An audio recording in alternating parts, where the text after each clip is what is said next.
Excuse me, everybody, pardon me, 1 minute. If you are driving a white Lincoln pickup truck parked over on 64th, you're blocking a driveway, and we would like you to move your truck. Thank you. A Lincoln white pickup truck.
Test.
We'll start with. Good afternoon. Welcome, everyone. Thank you so much. I know it was difficult to find parking, but we're so happy that you all came out for this really important occasion tonight. And one of the things that we know that really unites us sometimes is to sing. So we are going to have an opening song. It's going to be Come By Here, Lord. I'm going to talk you through like what the next verse is. We're only going to do 3 verses. Okay, if everybody could stand. Appreciate that.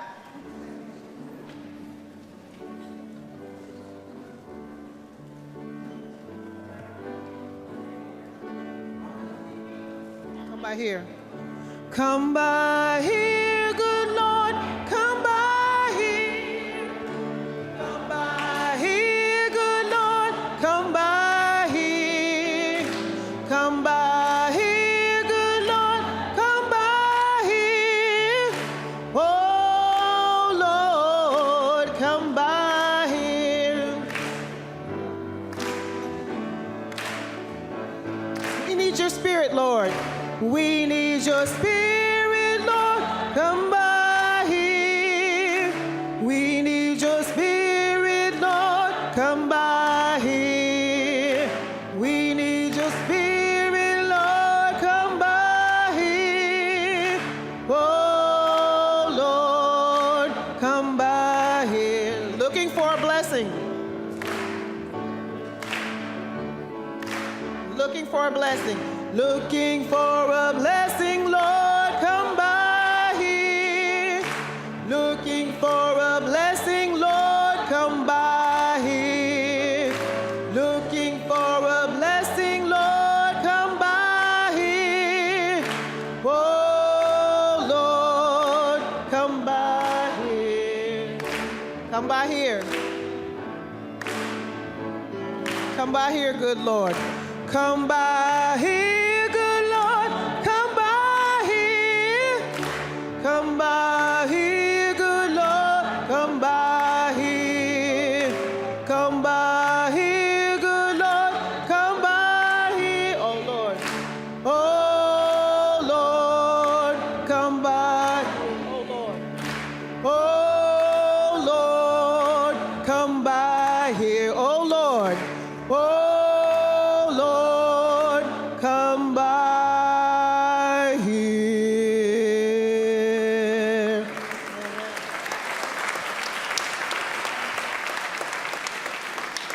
We're sitting down a little soon. If you could put the PowerPoint up, please, for they'll know we are Christians. Okay. We're not doing that one because it's a mixed group. All right, I got it at the last minute, sorry. But it was a good thought. Everybody sit down, please. Yeah, well, we want to be friendly to everybody. My name is Father Aidan. I'm the pastor here at St. Columba. And in the name of the Mother and Father and God of us all, and the one that brings us all together and has made every single one of us in the image and likeness of God, equal, loved, cared for. Amen? Amen. So in that spirit of welcome and love, and this, an African-American or Afrocentric Catholic parish, we are social justice oriented, and we are about the principles of Catholic social teaching, which is the principles. You could take out the Catholic, and it applies to everybody in terms, and we've given you some sheets on that, those simple things, and you could not agree with them. Yes, Father? Yes, Father? Okay. So this man up here is Oscar Romero. He died about 20-something years ago. This prayer is attributed to him. He was very conservative, and he was a bishop appointed in the time of John Paul II. But when his priests and his people in El Salvador were being murdered, and the United States was backing the right-wing government, he stood up and spoke truth to power. And like King, he lost his life because of it. He stood at the altar, saying Mass in a little chapel, and was shot dead as he was celebrating Mass. St. Columba already decided he's a saint, along with Dr. King. So I know he's Baptist, but we made him a holy man too. And so we have him up on the wall. The Vatican and Pope Francis is making him a saint on the 14th of October, but St. Columba has already made him a saint, so the Vatican is just doing what we have already decided should be. Amen? So in that spirit, everybody, we're coming together in a spirit of prayer and love. The beloved community votes. We're about in the spirit of loving and caring for one another. This is sacred space. Please respect that. We have to love everyone. We may differ on our attitudes about different political issues, but we're coming here together as the political community. I invite both of these women of faith and love in their own esteemed places of life that are running for this place. I remember Nancy came from her father, Bill, is 93, and he is very ill, and she's come from his bedside in Lafayette and will be going back there. But both of these women bring a lot to this moment, and we do too. So we pray for Bill and all our loved ones, and we hope for the beloved community. So I invite us all together, if you have the sheet of Oscar Romero's prayer, that we can say it all together. I think it applies to every moment, especially moments of social justice. So, you don't have one?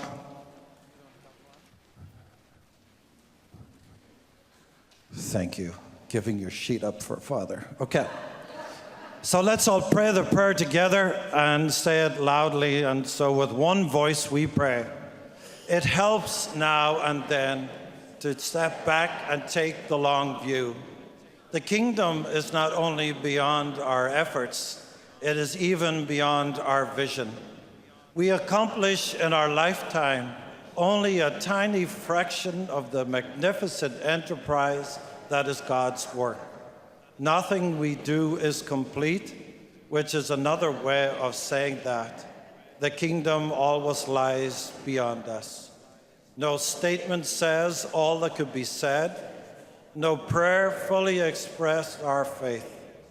No confession brings perfection. No pastoral visit brings wholeness.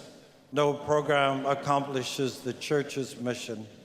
No set of goals and objectives includes everything. This is what we are about. We plant the seeds that one day will grow. We water the seeds already planted, knowing that they hold future promise.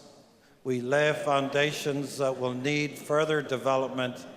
We provide yeast that produced effects far beyond our capabilities. We cannot do everything, and there is a sense of liberation in realizing that. This enables us to do something and do it very well. It may be incomplete, but it is a beginning, a step along the way, an opportunity for the Lord's grace to enter and do the rest. We may never see the end results, but this is the difference between the master builder and the worker. We are workers, not master builders, ministers, not messiahs. We are prophets of a future that is not our own. And let the church say, amen. Let the church say, amen. I'd like to invite Kevin and Cecily, who are going to be our moderators. Good evening. I'd like to welcome everyone this evening to our event and our forum. I believe we're beginning this evening.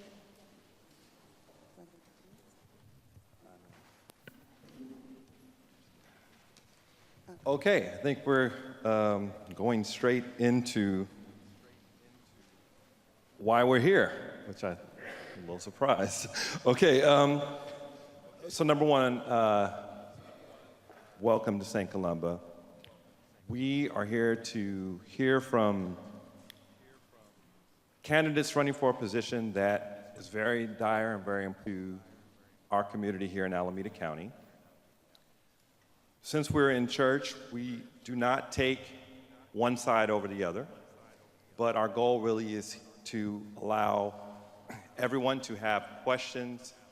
And if there's someone in the audience that has questions, we're going to be sending around cards. I'm trying to figure out who might have those cards. Awesome. So Father Aiden has cards.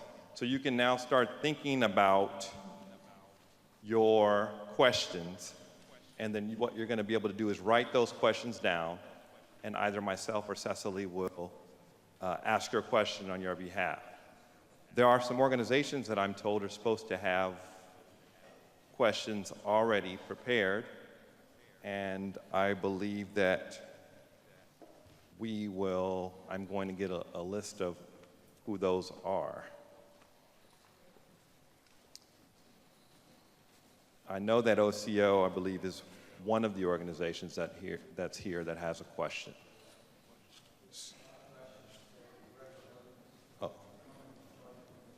Oh, okay. So, Reverend Cummings, could you, I'll bring the microphone to you.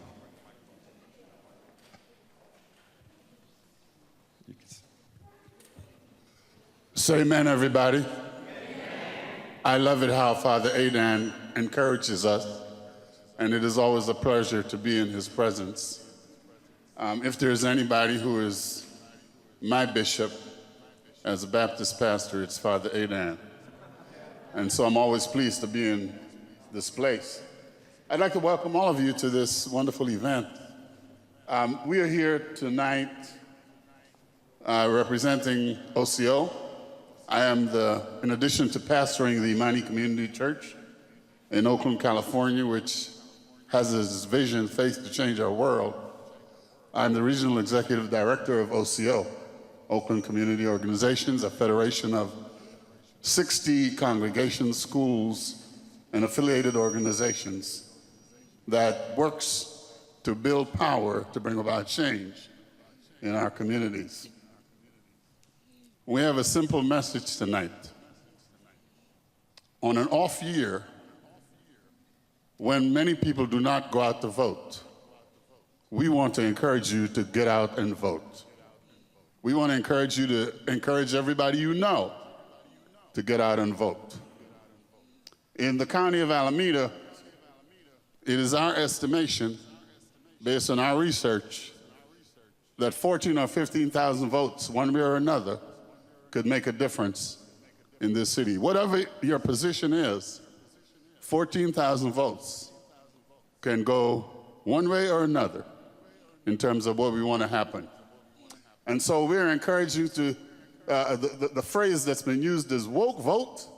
I believe that in our presence is the district attorney who was elected in Philadelphia, and that was a part of a program about getting out the vote. Where's David? And we just want to say to you that I think the people in this room have the potential to make a difference in what's going to happen in the future in regards to the office of the district attorney. We encourage you to ask your questions, to listen carefully and weigh what you hear in terms of our faith position and our moral commitments. Thank you.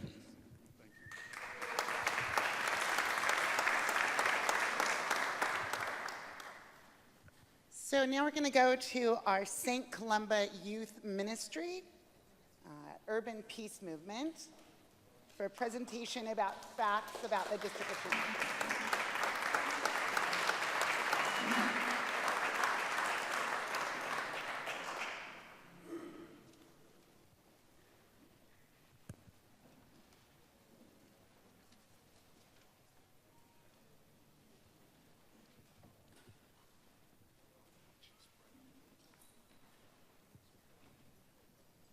Perfect, perfect, perfect. Oh yeah, we good right there.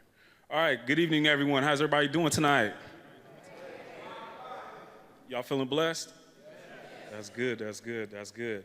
All right, so tonight we have some very extraordinary young people that have taken out some of their time, so some of their daily activities to come here and do a short presentation for y'all. This segment is called Know Your DA, #facts. So every time one of our young people go about the business of presenting some very specific and very important data about the DA and its relationship to our communities and their responsibilities, I'm gonna say hashtag, or one of them will say hashtag, and then y'all repeat facts. So it's almost like a call and response thing.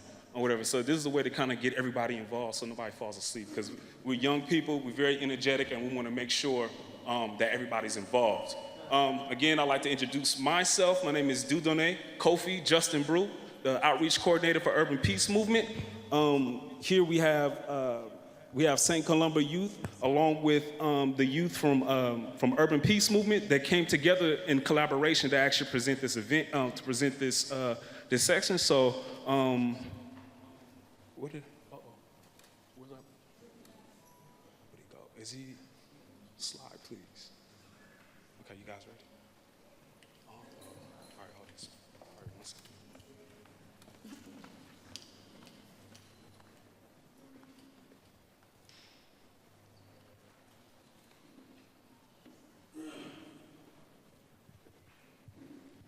Hello, everyone. My name is Alexander Rudolph, and I'm going to be telling you a fact in regards to the question, has throwing more people into prison made our communities safer? So, I will now go into it. First of all, most new prisoners, as in 70% of all prisoners, are actually convicted in the United States for nonviolent crimes. And most of these people are also for drug offenses, so just to go on top of that. And when they go into prison, thus, they are actually more likely to become violent once they leave the prison.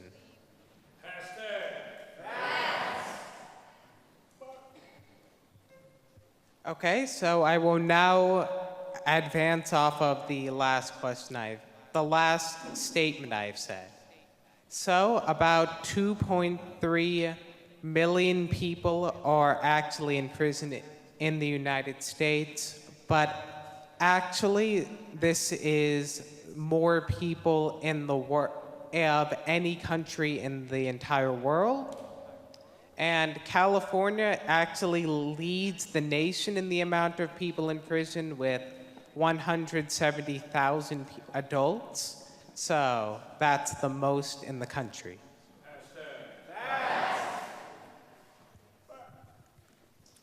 My name is Harrison. I'll be talking about racial disparities in Alameda County. So in Alameda County, African American children account for less than 12% of the youth population, and make up 53% of felony arrests. Also in Alameda County, Latino youth were 4.3 times more likely than white youth to be detained.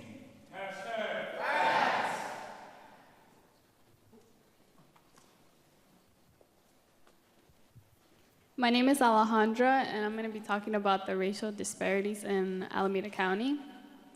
While there are approximately 90 Alameda County residents in state prison for every 100,000 local white adult, nearly 1,860 Black Alameda County residents are prison for every 100,000 local African American adults.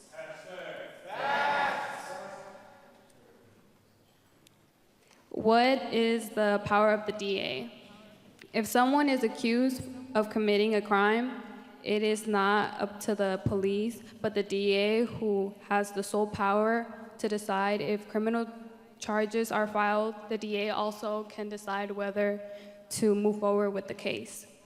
DAs do not have the power in courtrooms, but the decision a DA makes can also affect the day-to-day lives of community members when they support or oppose statewide public policies and ballot initiatives. Hello, my name is Veronica Cañas, and I am part of Urban Peace Movement. And I will be telling you about what the power that the DA has. The district attorney decides who is deserving of jail or prison sentence and who will instead be routed into a diversion program or have charges dismissed. The DA also has the power to prosecute police brutality and misconduct or they can just turn a blind eye to these issues.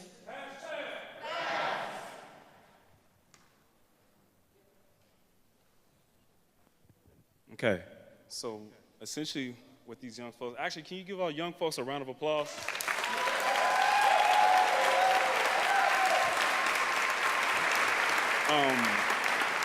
You know, it could be a little bit nerve-wracking, you know, standing in front of a lot of people, and you got about 1,000 eyeballs looking at you, and you know, you're trying to do a presentation on some very important and very serious issues. So I commend you for that. Also, I want to commend you for, you know, taking the time out of your time, because I know you guys have very important stuff. You guys getting ready for college and got your clubs and everything like that, but I'm glad that you guys took the time to get together and put this presentation together. So I also want to applaud you guys as well. As you guys seen up here, these are all issues that are affecting historically marginalized communities, especially here in Oakland. This DA race is very important, one, because in Alameda County, it's been 50 years since we've actually had an actual DA race, right? So that's really problematic. And that's really the main thing we want to make sure that we get across. First of all, it's been 50 years, right? So them 14,000 votes that we're talking about that can actually swing this election, you know, you guys have to make sure you get out and vote. And also, too, you have to understand that the DA, again, has the ability to reshape people's lives. We're talking about collateral consequences where people are unable, just off of arrest alone, are getting denied jobs. They're not even being convicted of any serious crimes or anything. Just having an arrest on your record, that's enough to not have a person not be able to get a job. For those folks that re-enter back in the community, that have successfully went about the business of so-called rehabilitating themselves, pursuing academia, doing youth counseling, working with young folks, doing all those things like that, right? Again, they're still denied opportunities to actually self-sustain themselves. And this is something that the DA has to know, has to understand when it goes into making their decisions or whatnot. So again, I'd like you guys to give our young folks another round of applause. And thank you for this time.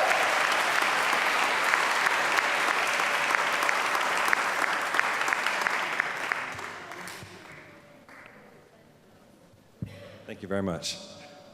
All right, let's give another hand for these wonderful young folks.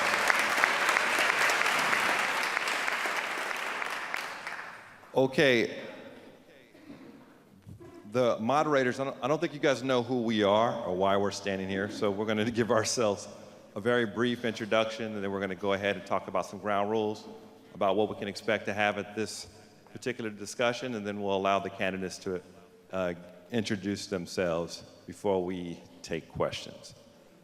So real quickly, my name is Kevin Nichols. I am a member of St. Columba Church, proud member. And in addition to that, I do a few things here in the community. One thing is that I'm a founder of a nonprofit organization, or soon-to-be nonprofit organization, called the Social Engineering Project. And I put on pipeline programs for young people to get them interested in math and science.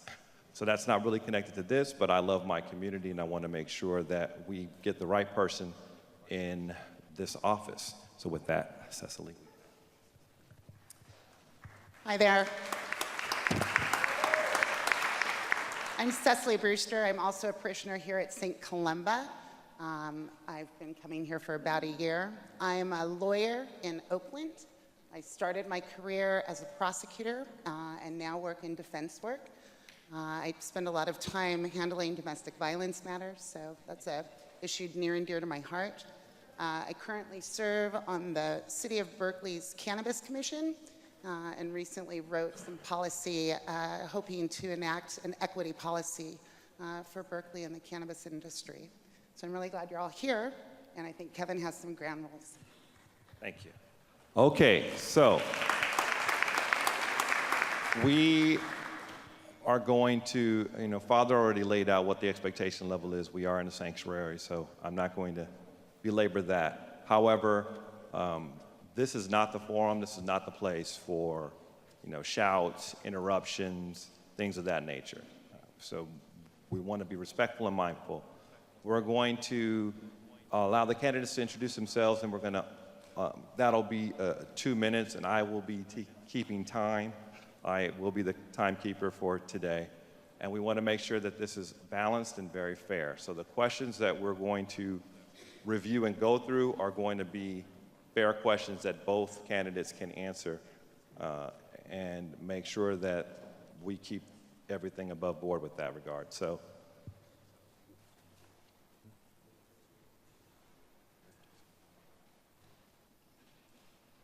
Oh, okay.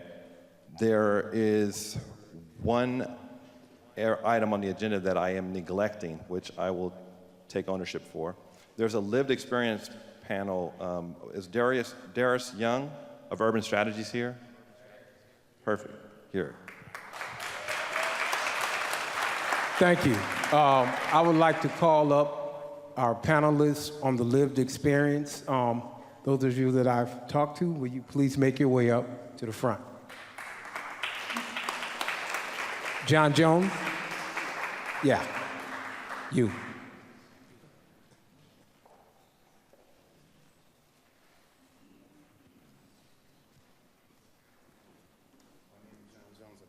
Oh, John Jones III, excuse me.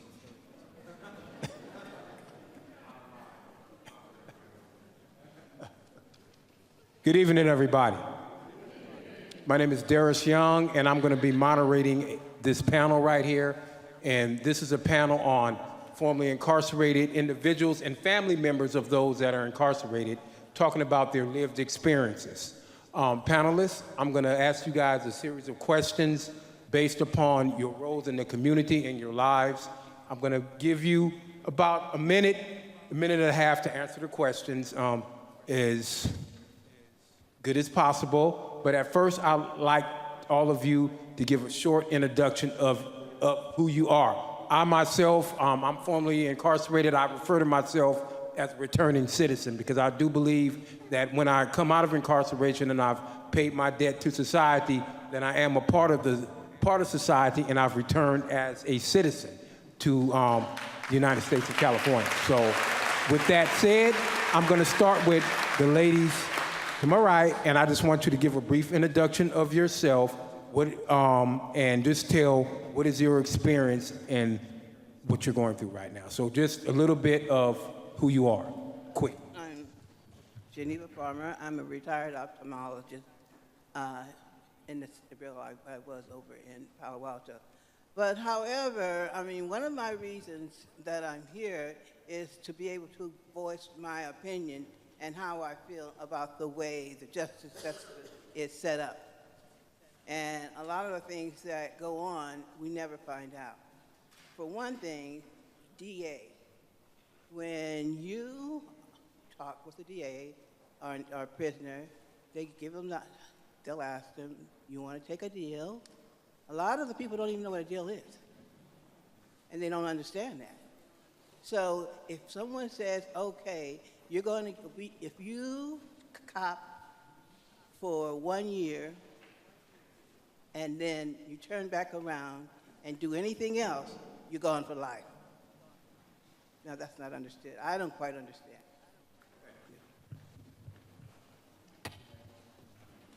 My name is Ruby Ezap, and I'm from Hayward. And I just want to thank, one thing I want to do is thank the good Lord, because I had a son that was in prison.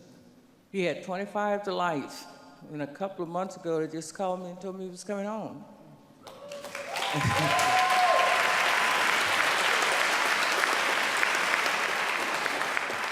And Mr. John Jones III. Thank you, Mr. Moderator. Good evening, everybody. My name is John Jones III. I am a father of 3, and I'm also formerly incarcerated. I've served a total of 1/3 of my life behind bars. And I'm here for 3 very important reasons. First and foremost, I believe with all my heart that formerly incarcerated people, we have both a civic duty and a moral obligation to give back to our communities. That's what this is about. No, clap that, please, clap. Encourage us.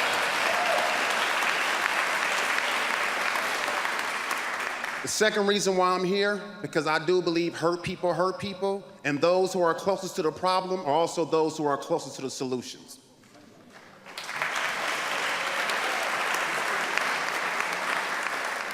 The third reason why I'm here, because we are in a house of worship. My mother always told me that my story was similar to the story of Joseph. Sometimes we go through things, we experience hardships, we don't know why.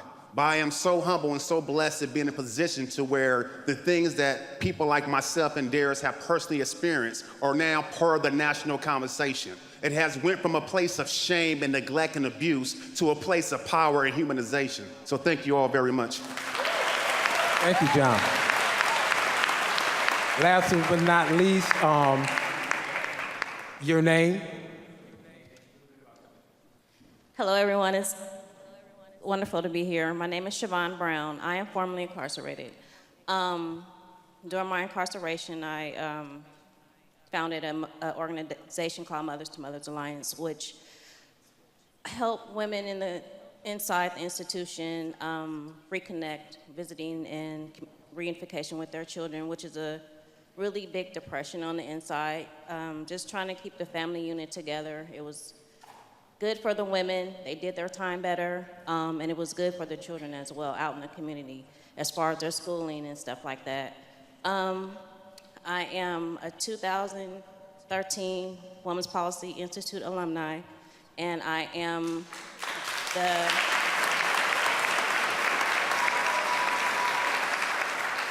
I was Justice Now's first legal advocacy fellow. They sent me to the WPI, and now I'm their community engagement coordinator.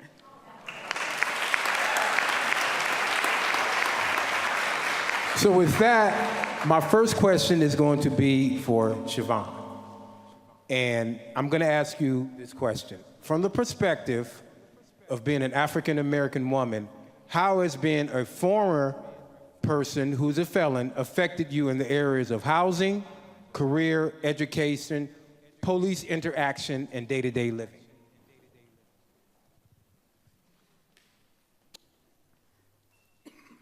I think the main thing it's affected me with is employment. It's hard to get a job. I worked on, SB 218 with the Equal Rights Advocate. I did a video called Let Her Work, and it was showing the people the barriers that formerly incarcerated not only women but men have when they come back into the community. Governor Brown signed that bill into law in 2014, but we still have a long way to go. Employment is vital for us. You know, we need employment in order to take care of our families, in order to move on and not open that door back up to go back inside to do stuff we shouldn't be doing. Education is not a bad thing. I mean, anybody can get education now. You just have to want it. I'm in the process of graduating from getting my AA as a drug and alcohol counselor as well.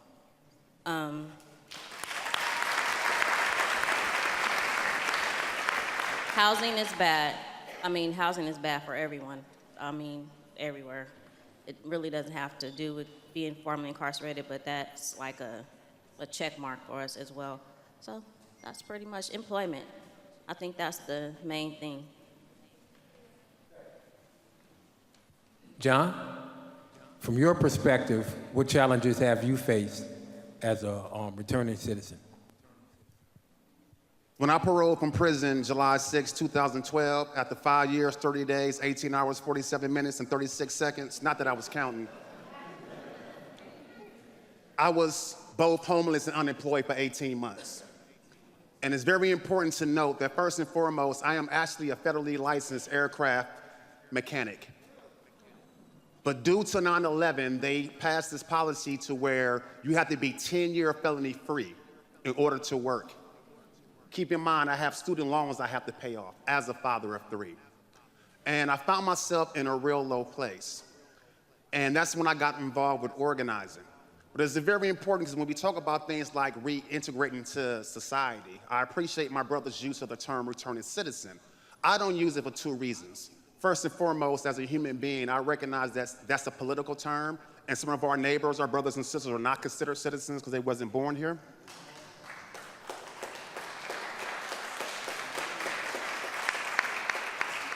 I will even submit for many of us who were born here, people of color, we have never had the rights of citizenship as well.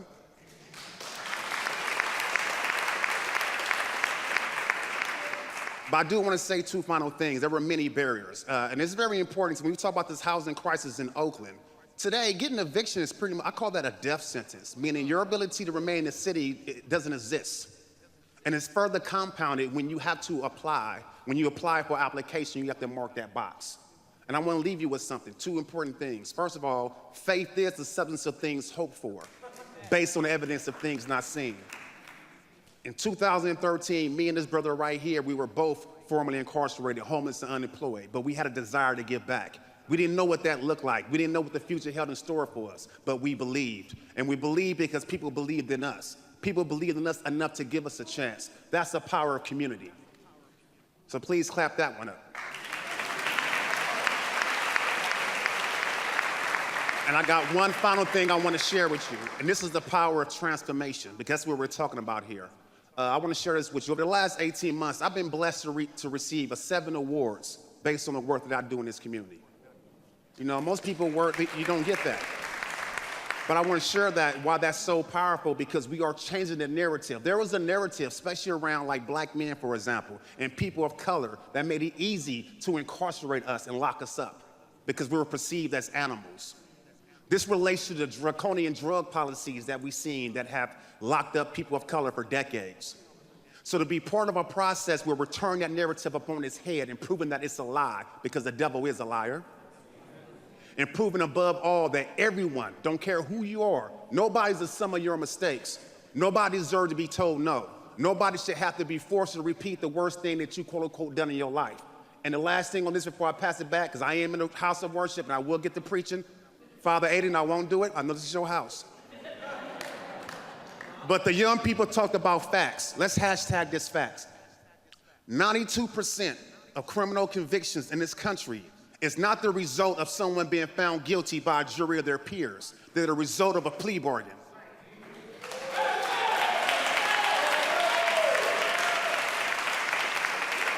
This means people will plead guilty if A, they can't afford bail, if B, they can't afford to get a good lawyer, C, if they have a public defender that's overworked and underpaid. There are a number of reasons why people ultimately plead guilty. It doesn't mean that they're guilty. It means we have a system that is not broken, but doing exactly what it's designed to do.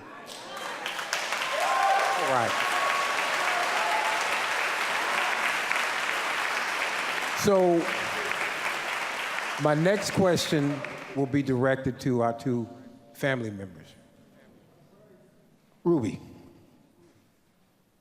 I want to know that being a supporter of someone who is incarcerated or was formerly incarcerated, what are some of the biggest drains that you have faced? Was it financial? Was it emotional? Can you kind of like describe those things to us? All I can say that, you know, I'm blessed because I have my son back home. And then I have a granddaughter that's incarcerated now. When to go back to the plea bargain, when she was in court, she plea bargained to so many years. And once she got to the prison, it was back to where it was, the whole 10 years. She didn't do anything, it's just something she said. And, you know, it's been kind of hard because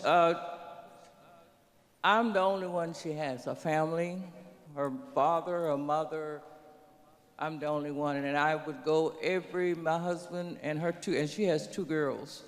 We would get up every morning and go visit her in Santa Rita every Sunday morning and take the girls until they moved her, and then they moved her so far away we couldn't see her. But thank God she's back down this way, and we're going on the bus to see her, and I thank God for that on the bus. Otherwise, I would not be able to see her. And her kids love it. And we went last year, we had a great time. And I just want to thank them for having such organization. But the main thing I want to know is why when they plea bargain, you plea bargain for one thing, and when you get there, it's back to what it was. You know, and I just can't understand. I guess that's by having a public lawyer. But thank God everything is working out fine. And she, you know, I'm the only support she has. She has sisters and brothers, her mother and father, but I'm the grandmother. And I'm a grandmother of 10 grandkids, and I have 16 great grands. And I have 2 girls, and I thank God for that. Thank you, Ruby. And this last question is for Geneva. And I want to know, because I've often heard women who have supported loved ones that are incarcerated say that oftentimes they feel they're made to feel guilty by association. And so I just want to know, have you personally experienced the stigma associated with a woman who has continued to support your loved one in prison? How has that been? Just give us a brief. Yes, I have. I have a daughter that's been in prison for 8 years. And there were times I know that she wasn't comfortable of what was going on, or what she was said or that she was doing. But anyway, what I want to also say is that had not it been for the get on the bus, get on the bus, had it not got to prison, I wouldn't have been able to see her for maybe another 5 or 6 years. Because of the whole 8 years, I was not able, to see her. And it wasn't by me, it was by the system. They were the ones that determined whether you can visit or you cannot. But I just want to tell you a little story. Kathy had given me a call and called my daughter to know if we wanted to ride down to see my daughter. I said, okay, yeah. But I didn't have that. I didn't know that you pretty much had to go through the same system as you do just to do a regular visit. But however, I was denied to see her. And I said, well, what's the problem? I received a ticket maybe 30 years ago. This is what they said. And I wasn't able to go. I was able to see her, and it was just by coincidence. I mean, it just went smooth. I did all what I had to do to get in there to see her. When that visiting day came, my daughter said, are you still going, Mom? I said, I don't think so, because they said she can't get, that I've been denied, so I don't think I'll ride down. Stephanie told me, go ahead and ride down. Got on the bus. Didn't know anything about the bus. Got on the bus and was able to see my daughter. Thank you. Thank you. So I'd like to thank our panelists for their honest interpretations and giving back honest answers and how they feel about, their experiences, and just give them a round of applause. And we thank you and continue to do the work to make the system better. Thank you.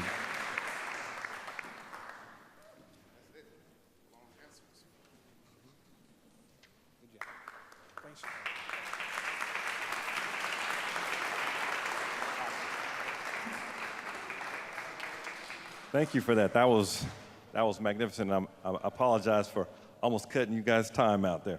Okay, we're going to now turn to the candidates, and we're going to allow you guys 2 minutes each to introduce yourselves, and then I will be calling up our community partners who have questions about, they're going to ask first before we turn it open to the regular folks. And this will be the sound that goes off, so that we make sure we stay on schedule. So we're going to do a coin toss to see who goes first, and I don't have a quarter. Does anyone have a quarter? Thank you. All right. Phone call money, but he's talking about phone booths. Nobody knows about that in this room anymore. Okay, so hopefully I catch this. And then you can say heads or tails. Heads. Okay. Heads. So would you like to go first? Perfect. I was about to take your quarter, but that's okay. I've been known to walk off with a pin or two. Okay, you have your microphone. Let's make sure that your microphone's working. Let's pull this back for you. Oh, it will go off. I'll turn it up volume-wise for you to hear. Okay? It's okay. Got it? Okay. Yeah. And go ahead. All right. Good evening.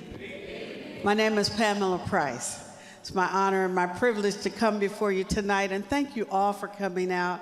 Thank you to the congregation, to Pastor Aiden, to the moderators, to everyone. This is what democracy looks like. Thank you. That's right. I'm the first person to run for this seat in over 50 years. For 27 years, I've worked as a civil rights attorney in this community, successfully arguing against racial harassment, successfully creating new laws to stop sexual harassment, both in education and employment. I had a great career as a civil rights lawyer serving my community because, you see, I was living my making. I got arrested when I was 13 years old in a civil rights demonstration. I got tracked into the juvenile justice and the foster care system. And I tell everybody, I made it from the streets of Cincinnati to Yale College by the grace of God. Amen. By the grace of God. Amen. I got a great education at Yale, and then I came to California to go to UC Berkeley Law School, and I got a great education at Boat Hall. And I'm a person, because of my journey, I know that to whom much is given, much is asked. I decided to run for this seat because for too long, prosecutors have forgotten that their mission is to protect public safety by advancing justice. Prosecutors have been at the heart of mass incarceration.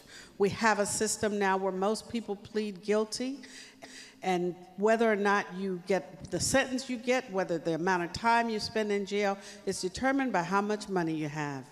Our criminal justice system is broken. Our civil justice system is broken, and I have experience in both areas.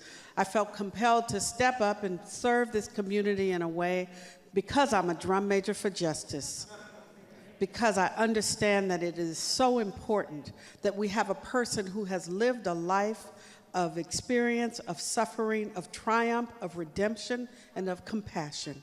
And that is what I will bring to you as your next district attorney. Thank you.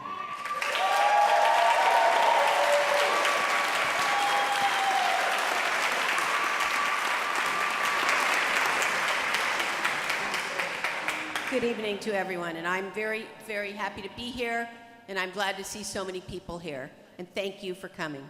My name is Nancy O'Malley, and I'm the district attorney. Before I graduated from college, I became a rape crisis advocate and helped women who were being sexually assaulted and saw a system that was nothing but unjust to them. And I made it my goal to go into this system to reform the way victims of crime or victims of sexual assault or domestic violence were treated. After I graduated from college, I was diagnosed with cancer, and they thought I would die, but I didn't. And I made a commitment to myself and to my community that what my commitment is as a person who serves the community is to do what I can to improve outcomes and to lift up community. And I entered the district attorney's office with the intent to change the system. And I've spent every day of my career in the office working towards that change.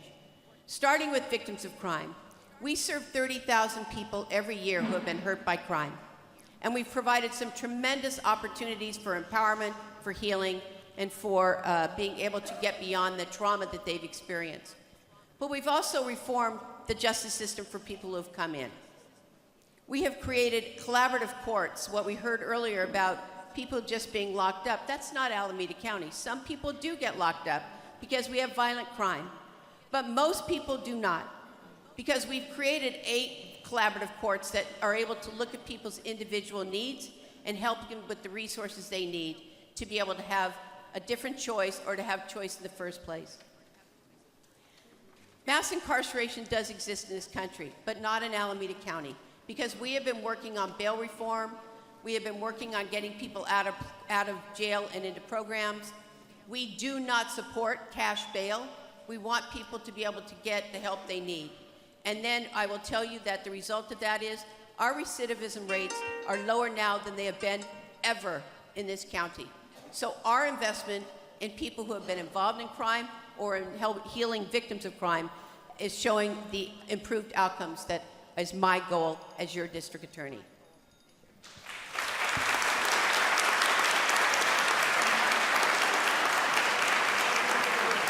Thank you. Okay, we're going to call up our first organization now. just give you guys a little bit of ground rules. I'm going to introduce your organization. I'm going to give you a little bit of a brief description of your organization that you filled out, and then you will have 1 minute to ask your question. And with that 1 minute, the end of that 1 minute, hopefully it will end with a question mark. So my goal really is, if you have not been able to iterate your question within that 1 minute, then we'll go on to another question. So that's this full disclosure in advance so that we don't have any misunderstandings when my alarm goes off. Okay, the first organization that I have is the North Oakland Restorative Justice Council. And let me tell you what that organization is about. The council is made up of various North Oakland community stakeholders working to address issues of community violence through a land-based restorative justice lens. The council organizes its support committees dealing with institutional and interpersonal violence in North Oakland and to create a culture and process to curb future violence. This community-based project is working at intersection of urban greening and displacement with a focus on building campaigns, initiatives, and practices around community safety and economic development without displacement in Oakland, California, through the use of restorative justice. Here we go.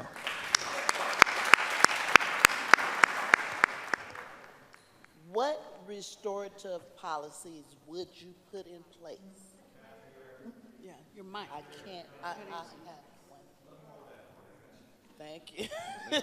You hold your paper. Okay, thank you. What restorative justice policies would you put into place to ensure juvenile offenders get the support and guidance that they need to ensure that they won't end up in the criminal justice system? Everybody understand that? Okay. So we'll go first, Pamela, Nancy, and that first. 2 minutes, and then I'll give you a 10-second warning. Okay, thank you. So we are very committed to restorative justice. My office has been awarded from both Community Works, which we've had a long-standing contract with them to do restorative justice for youth that have come into the juvenile justice system. About the recidivism rate of those youth that go through restorative justice is less than 5%, so we know it works. But we're doing more. It isn't just waiting for youth to come into the justice system. We're in the schools. We have programs that are working with children. I've got several staff members here. My staff is very diverse, on purpose, very with great intention. So we are in the schools. We have a Justice Academy for juniors and seniors in high school, which is very diverse. We've got 75 to 80 kids every year that are in the academy, kids that are learning about civic engagement in the law. We're in the schools helping kids prepare for speeches and to do their homework. But most importantly, at our Family Justice Center, because what we see are that children grow up where there's violence, or they grow up where they are hurt in their own house. So at the Family Justice Center, for our children, we are focused solely on helping them heal from trauma when they're young. We have the Justice Center, if you don't know, co-locates a lot of organizations. But one of the important parts of it is that we are a trauma recovery center.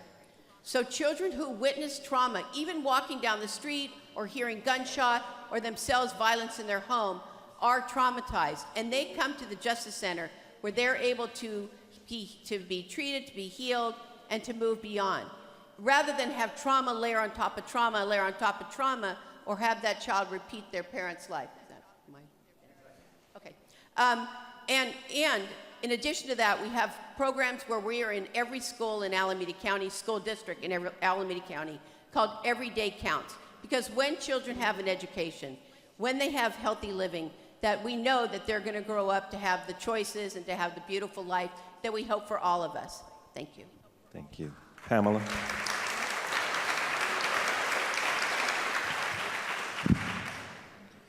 Thank you for your question. In Alameda County in 2015, our district attorney reported to the Board of Supervisors that of 1,486 cases that were presented, 1,001 petitions were filed for juveniles. And of that total, approximately 112 juvenile offenders were referred to restorative justice program. So the first thing that I would do as a district attorney is dramatically increase those numbers, because I do believe that restorative justice has a place in this community, not only for juveniles, but as well as for adults. In San Francisco, George Gascon has recently announced that he will no longer prosecute juvenile misdemeanor cases. And in fact, many juvenile misdemeanor cases are being referred to a program that he started in 2011 called Neighborhood Courts. And I want to bring the Neighborhood Courts program to Alameda County. That program has at its heart a restorative justice tone, because it basically allows the district attorney to refer misdemeanor cases to the Neighborhood Courts program to allow people in the community to hold an offender accountable. That person, rather than showing up at a court and having to deal with a district attorney and a judge, goes to a neighborhood court where adjudicators, that's the term they use, these are people who are trained by a nonprofit corporation that operates in San Francisco. It's residents, it's community people who volunteer and agree to serve their time to hold people accountable for things that have happened in the neighborhood. And so it's a whole different way of looking at how we process our youth, how we process misdemeanors. It's also been done in Philadelphia as well. I think I'm up.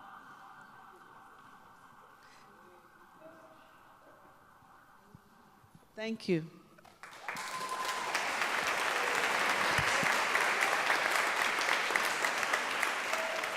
It's my pleasure now to introduce Planting Justice. Planting Justice.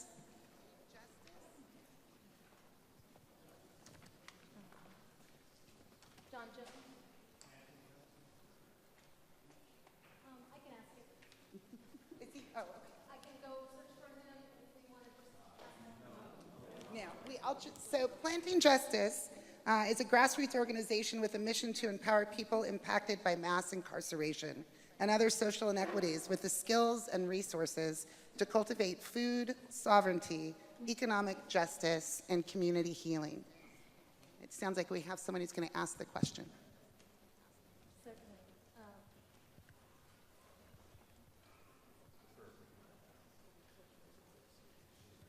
So this is Veronica Ramirez. Welcome. Thank you. I'm on the board with Planting Justice, and sorry, I was prepared to answer two questions, but John Jones said that he would answer this one. Sorry, it was not. Planting Justice. Currently, there are people sitting in Santa Rita jail without ever having been convicted of a crime because they can't afford bail. How will you address this economic disparity for many of our incarcerated low-income community members? Thank you.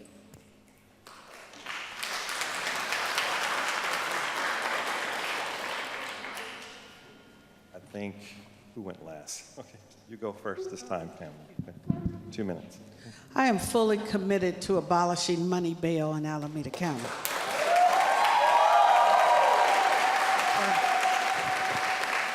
It is past time for us to stop relying upon the coercive effect and intent of money bail to coerce people to plead guilty, regardless of their guilt or innocence. Past time for that. Across the country, the courts have recognized that money bail is unconstitutional. It has been long recognized as a tool of overzealous prosecutors to over-criminalize and over-incarcerate people. It's a major tool that has been used to create second-class citizens, to put people on probation, parole, essentially to coerce people to take a deal. And so what my goal will be in the 6 months that I have between the time that you all elect me and I actually take office, will be to bring the best practices to establish a risk-based system here. If the incumbent has not abolished money bail by January 2019, we will make it happen at that time. Thank you.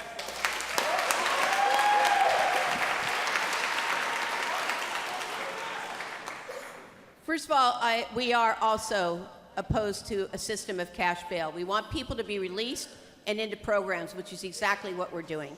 And we started this a couple of years ago. I want to make it clear that it's the court who establishes bail, not the district attorney, not the defense attorney. And everybody, by our Constitution, is entitled to a lawyer. And in Alameda County, 99.9% of people have a lawyer. And our public defender office has excellent lawyers that work very hard for their clients. We have established a policy that for people who are arrested for misdemeanors, they will be released by the court, by the police, with a citation to appear in court. Under very limited circumstances would they actually be taken to jail. And that's usually because they're a danger to somebody, like a domestic violence offender. 25% of the people in Santa Rita right now, 25% are there pre-trial. They haven't been convicted of anything. The state average is 70%. So we have been releasing people from jail, mostly without having to post bail, so that they can go into the programs that we've created for veterans, for mental health, for substance abuse, for young offenders who are being linked with mentors, for people who have been involved in crime before that are going into our justice restoration program. So we are releasing people from custody in order to get them back into a track that will help them to move along. It's not, I run an office of 400 professionals who come to work every single day to serve the community. They're here. Stand up, DAs in this room, and tell this community how hard you work. Keaton Levy, come on, you guys. This is a diverse staff who come to work every day.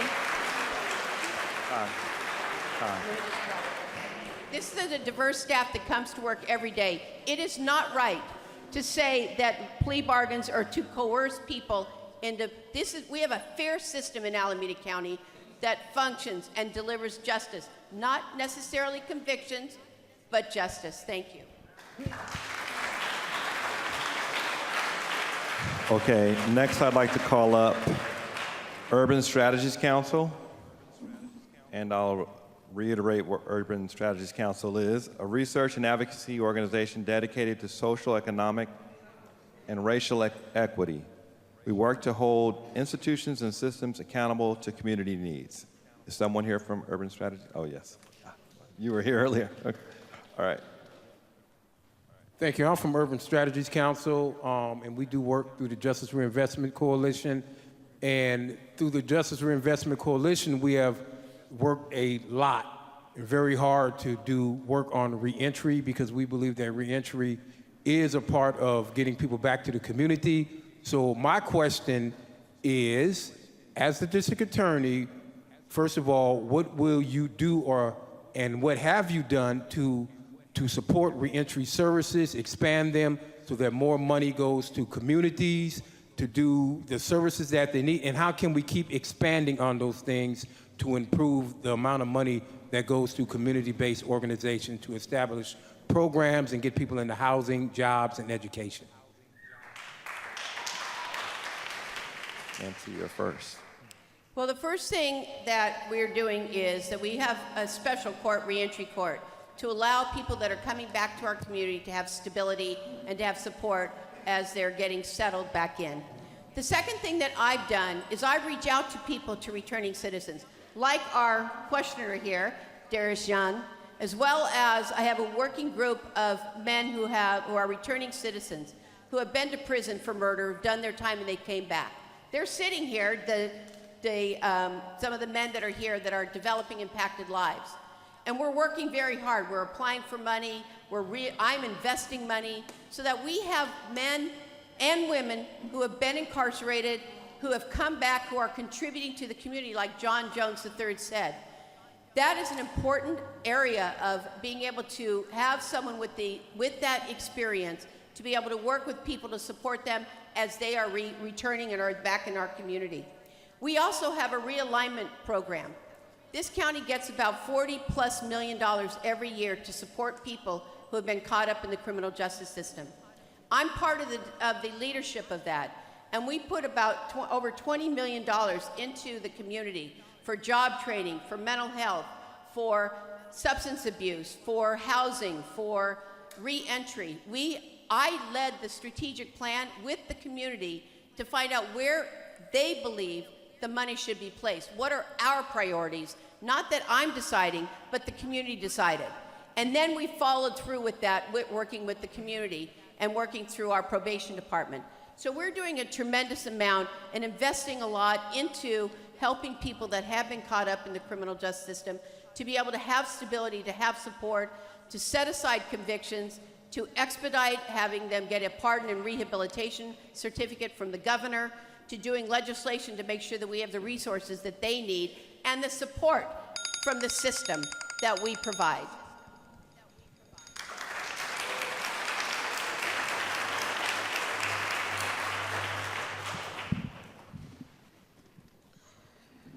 I have been working on reentry issues for about a decade now. When I served as the interim executive director of the San Francisco Lawyers Committee, we were very committed to working on a program to provide opportunities to help people expunge their records through our Tuesday night clinic. I hired Latifah Simon to be our executive director, and she led us, thank you, an awesome young woman, the first person we ever hired who was not a lawyer. And she led us to establish and expand something called the Second Chance Clinic. And it changed the entire orientation of our organization.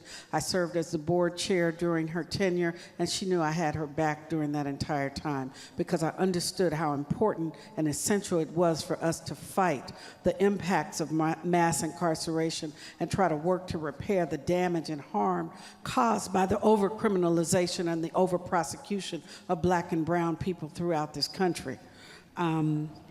And as a small business owner, I regularly hired formerly incarcerated persons to work in my office. I particularly reached out to young people who may have had trouble with the law. You know, I was a person, because of my own background, I always said, bring me the bad one, okay?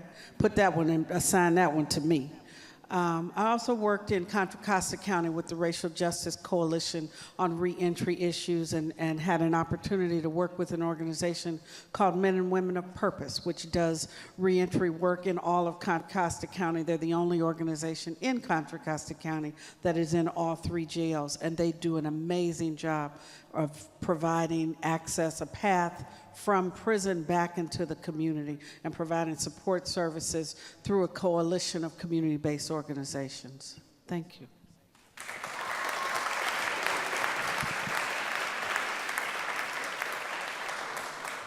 We'd like to now introduce Economic Justice Committee of Kahila Community Synagogue. We have a representative here.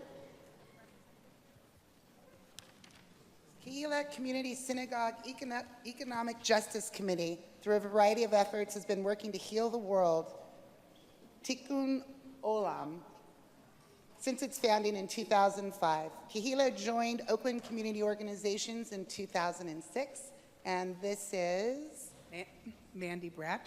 Hi, Mandy. Hi. So I have a question.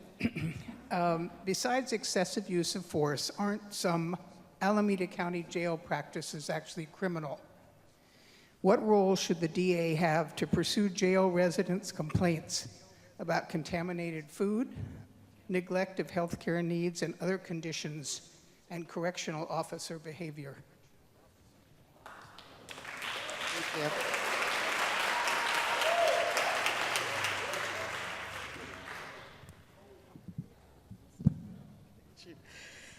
The district attorney is the only county official who has the power and the ability to hold any law enforcement officer accountable in this community. And this is a community that is desperate for police accountability. We know that we have a problem with the sheriff. We know that the sheriff of Alameda County is a bad actor for us. And I can tell you, when I decided to run for Alameda County District Attorney, there were at least 5 people that said, no, you should run for sheriff. And I said, no, I can't run for sheriff. We need a candidate for sheriff. We know we need a new sheriff.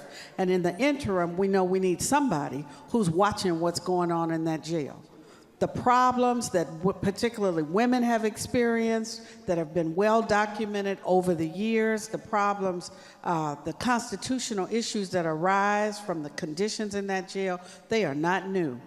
I sued Santa Rita County Jail probably 7, 8 years ago on behalf of a group of nurses who were saying that they wanted to make sure they did not feel that they were being given the ability to provide adequate medical care. And because they tried to organize themselves and they filed complaints about that, they got retaliated against. And so our county has long tolerated intolerable conditions in our county jail. And it is only when we begin to break the yoke between the sheriff and the district attorney that we will have justice for everybody.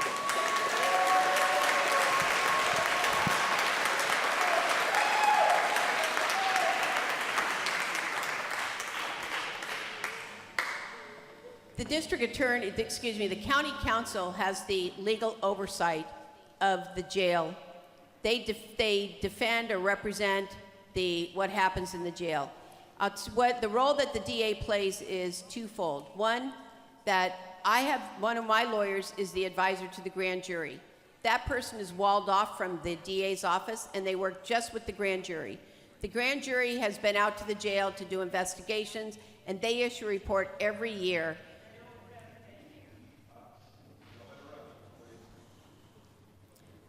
They do reports, and when the report is filed, whoever's the subject of it, like the sheriff, has to file a letter that says what he is going to do to rectify what the grand jury has said is wrong. The civil actions that my opponent just referenced, is that a civil case? The nurses tried to organize and they got retaliated against. That's a lawsuit.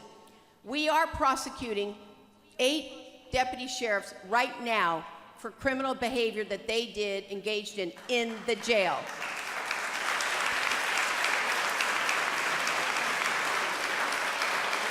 And when crimes occur in my jurisdiction, which is only Alameda County, we prosecute the police for their misconduct or for their criminal conduct, including people from the sheriff's department, including people from any of the police departments, including the Oakland Police Department. So being clear about what authority that the DA has to prosecute crimes versus the civil authority of the county council or a lawsuit that's brought by private attorneys to rectify civil wrongs is an important process that we all support to make sure that whatever treatment is happening fairly and justly and humanely. Thank you.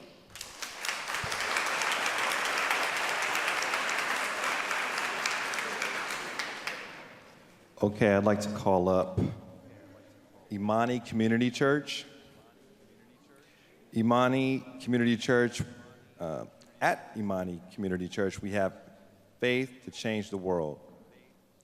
ICC is a progressive African American congregation called and empowered by the Holy Spirit to serve families, communities, and the world. And you're here.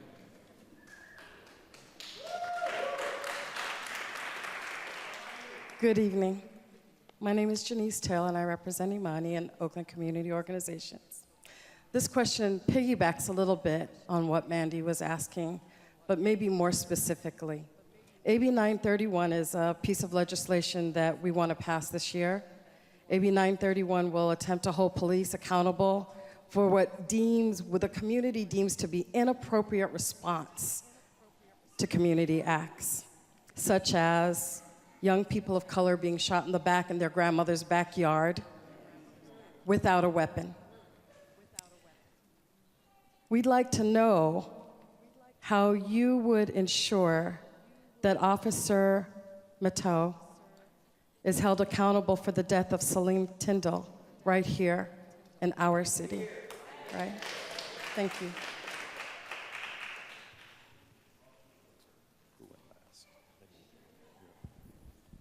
Well, we are investigating the case right now involving the death of Mr. Tyndall and, of Officer Mateo. I'm not going to talk about an investigation that is happening. I've met with the family several times. We've told them what we're doing in terms of our investigation, and it needs to conclude. It needs to continue, but it needs to conclude.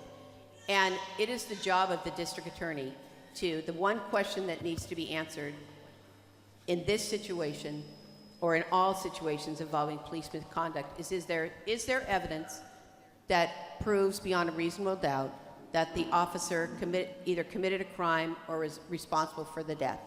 That's the question that we will answer as soon as we complete our investigation. And it's more complicated it's a complicated investigation, as they all are. In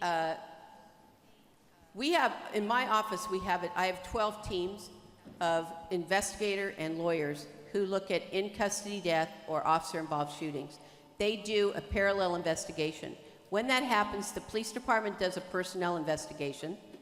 They do whichever police agency that the crime occurs or the shooting occurs or the death does an investigation, a criminal investigation, and then we do a parallel one. And again, we're not looking at whether the officer broke the rules of their department. We're looking to see if there's evidence to prove the officer committed the crime, and that can be proved beyond a reasonable doubt. Whatever the law right now is very clear. If the law changes and the governor signs into law the new standard, then we will abide by that standard.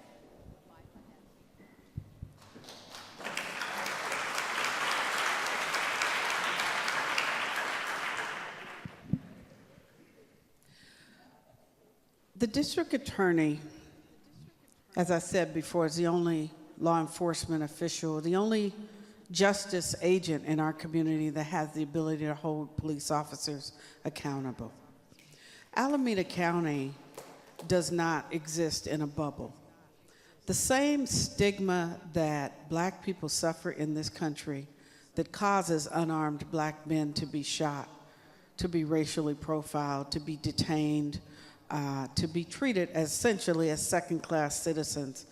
That same stigma doesn't skip Alameda County. It's here. It happens here. It does happen here. And just as it can happen in Sacramento, it could happen here any day of the week. And so the problem that I see with the Charlene Tyndall case is that an officer encountered two black men wrestling on the ground, and without knowing who was the aggressor and who was the victim, he fired 3 shots that ended a young man's life. We live in a culture where police shoot first and ask questions later. And more often than not, if it's a black person, they really ask no questions later. We have a culture within Oakland Police Department where videos of murders of police homicides are often hidden for years.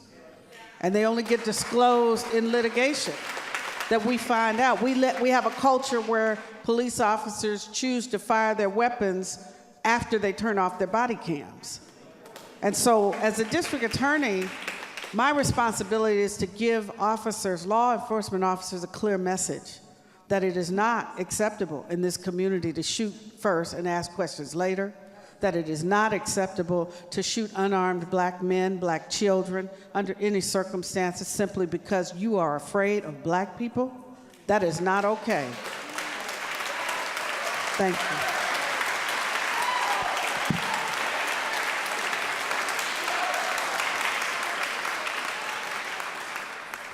Thank you. Next up, we have Place for Sustainable Living. Do we have a representative here?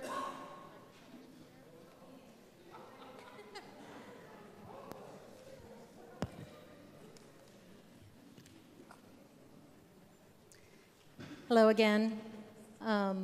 First of all, I want to thank St. Columba Church for inviting our voice as a partner and ally. My question is on immigration. Our migrant families who contribute so much in culture and the economy are here because USA trade policies have devastated their land. But also, Mexican farm workers were brought to the US as legal guest workers known as braceros. This program continued after the war ended as workers continued to cross the border in search of work. What is your plan to stop criminalizing and begin integrating migrant people in a dignified way to our state? Some of us call this sustainable, humane immigration.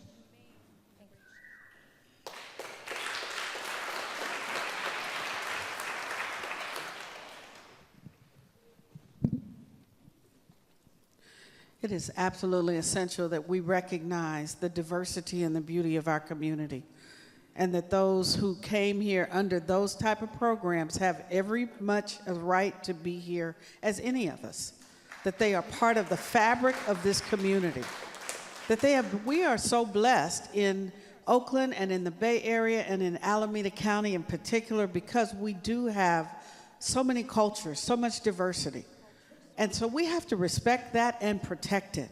And my job as the district attorney is to make sure that people are protected from outside influences that want to come here and tell us that somebody who came here who maybe didn't fill out a piece of paper, didn't have the money to make an application, or who didn't feel that they were compelled in that particular moment, that they were just going about their lives, that they didn't need to make those applications.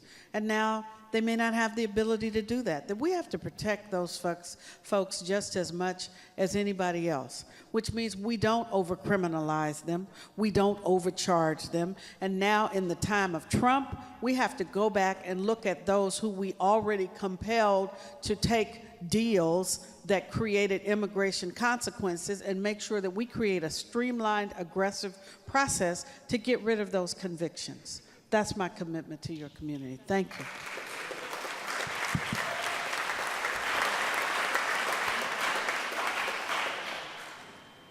First of all, let me just say very, very directly that we do not work with ICE. We do not work with Homeland Security. We do not cooperate with immigration.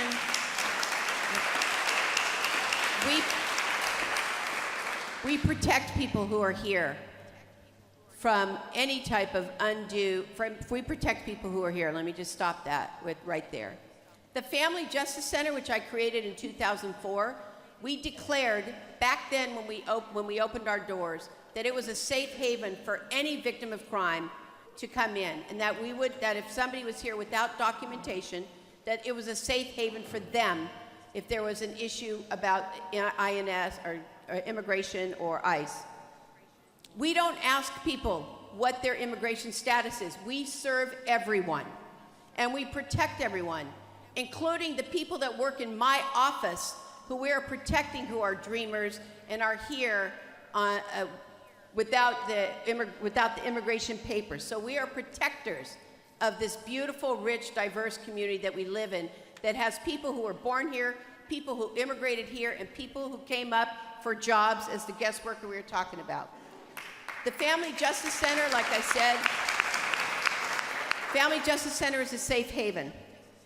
We are helping victims of crime get visas so they can stay here legally, because once we certify, and we do it within 2 weeks, that goes into a system. They're free to stay here without fear that someone's going to come and get them or take their children. We also have a policy around charging and what we're doing with people who have been involved in crime. We don't know when a person is charged, was arrested, or brought into court, whether they have papers or not.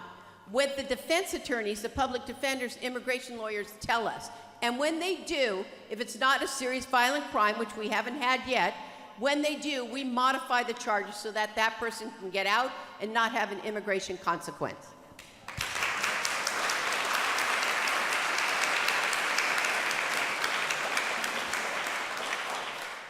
All right, now we get to go to some of you guys' questions. So for the record, let's just go ahead, full disclosure. All the ones that say for Pamela, for Nancy, those are already set aside. We don't have that kind of time, and we're not going to be able to ask individual people questions. These are questions that both people can answer. And I'm going to start with a question I think is, because this has been a tough race I've heard so far, we're going to ask this question. What's one quality, characteristic, etc., that you appreciate about your opponent? So, we are in God's house, so I figured we need to bring the Lord in this room right now. All right, let's go. Go ahead, Nancy. I respect that Ms. Price has worked as a civil rights lawyer and has worked with people who have been harmed by the system. I have respect for the fact that she has gone to court, that she has filed charges, not filed charges, that she has brought lawsuits against people that have wronged clients. And so that's one thing that I respect about Ms. Price.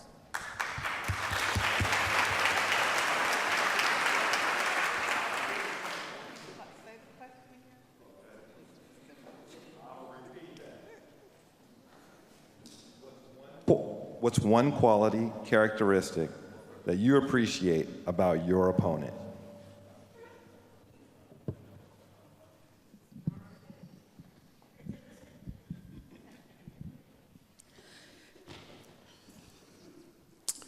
I have to say that I don't know Miss O'Malley personally, so it's hard for me to say that there's a quality or a characteristic about her as a person that I appreciate. What I've heard is that she's a nice person, that people who have met her, some people who have met her that know her, that I know, tell me that she's a nice person. I think we should all be nice people, even in, the worst situations. I think we should still all try to be nice people. So my mama was a nice person, so I appreciate that, if that's true.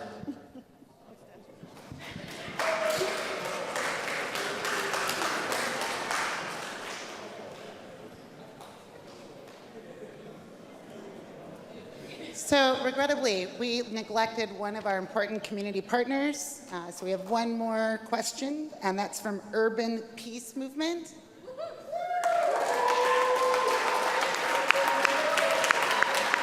This is Brandon. Hi, Nancy. Hi, Pamela.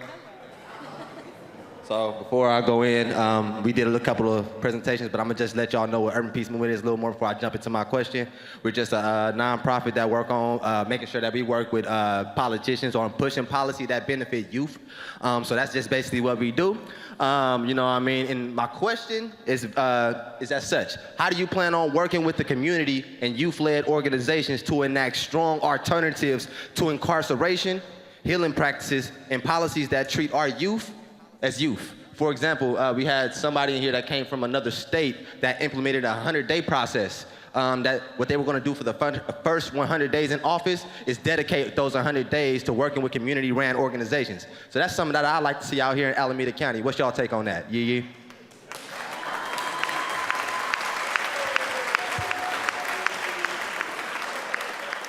Ms. Price. Thank you. When I decided to run, I said that I could not do this by myself, and that I understood that the reformation, the reclaiming of our criminal justice system required a partnership with the community. So I am fully prepared to engage in partnership with particularly youth organizations. In 2016, our probation department reported that 80% of all the kids in our juvenile justice system were either black or brown. That to me is a sin. It's a shame. And so we have to break that kind of cycle, that kind of dysfunctionality in our juvenile justice system. And that requires working with organizations that are able to both give us the perspective of youth, that tell us how this happened, and how do we fix the harm that we have caused over decades. Because that number didn't just jump up, it didn't just happen. It's part of the school-to-prison pipeline that we have been generating for the last 50 years. And so I definitely want to be in partnership with youth with Urban Peace, with other organizations. And my first, in the first 90 days, the first policy change is that I will end the prosecution of youth under the age of 18 as adults in all cases.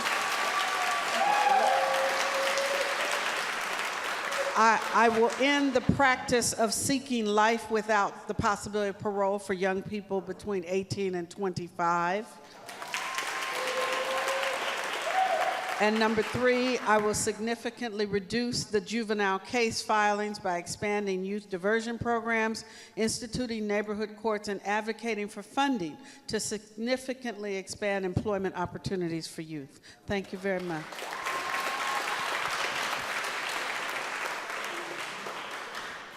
We learn a lot from working with youth, and throughout this county, we have a lot of relationships with different youth groups. We have our own Justice Academy that is held throughout this county with different cohorts. North County is one part of our county, but we're 800 square miles. So working with youth helps to educate us and allow us to understand what they're going through. And we're doing that as we create programs that help kids stay away from the juvenile justice rather than wait for them to come into the juvenile justice. But if they do come in the juvenile justice, then we have programs, diversion. We have our community courts. We've got programs all throughout the county that are working with children and their parent and their families, whoever they live with. Not just their parent or their biological or their guardians, but anyone who lives in the house, so that we can make sure that those youth have the best opportunity. I work with a tremendous number of young people who have been trafficked. That's one of the things that we brought to Alameda County, is how we're dealing with our children who are being victims of human trafficking. And I have an advisory group of those young people that help us be educated about how we can best serve them, what they didn't have that made them vulnerable to being trafficked. And the other part is that our juvenile hall now, we have a chief probation officer who's very committed and is a partner of mine. We have an average population of 60 youth in our juvenile justice center now. And we're able to keep that population low. That hall was built for 360. The way we're able to do it is because we're investing in kids before they come in, or when they do, we're referring to things like restorative justice, to youth court, to the family programs. We're working with them very closely to make sure that they have what they need. And then lastly is that I do employ youth. I have 25 youth that work in my office every summer. And having kids earn a living wage, beyond minimum wage, a living wage, helps them understand what it is to be in the workplace. Thank you.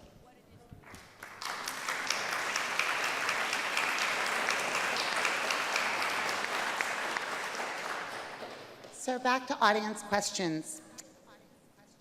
What do you see as your highest priority to transform our justice system? There are a couple things. One of them is, well, there's multiple. So I have an initiative that's called, let me just outline it. One of the things that we're doing is we're really focusing on what we can do as alternatives to incarcerating people. People do commit crimes, and we don't want to incarcerate everyone, of course. So we've got all of these collaborative courts. I raise money for some of those courts. I raise about $17 million every year, in addition to the budget the county gives me, so that we can expand the programs that we have for people, for young people particularly. The other thing is that, so it's really focusing on how we're going to get people out of criminal justice and give them opportunities. Working with the men that I work with, working with the community as well.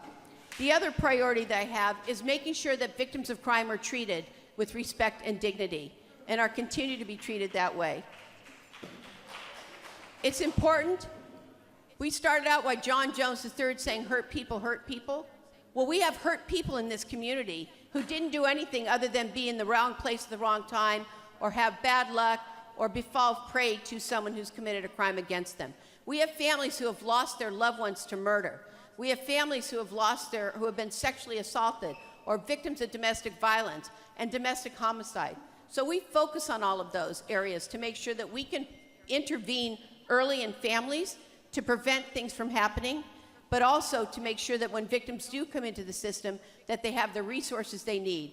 We generate, or we get orders in restitution every year for when people are convicted of crimes. Every year in Alameda County, the restitution orders exceed $10 million. That's money out of victims' pockets. So yeah, I'm focused on victims of crime because they're paying the price for being a victim of crime out of their pocket. And we do everything we can to make sure that they're made whole and that they can heal from their trauma and their experience.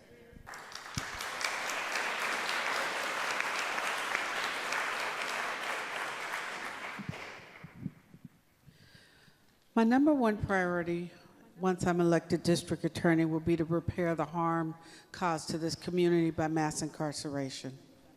That means effective implementation of Proposition 47, which means providing reentry jobs and creating a one-stop reentry center and working with community organizations to implement both bail reform and to bring about to strengthen our ability on how we manage the criminal justice system. I want to be a minister of justice in this community for the whole community.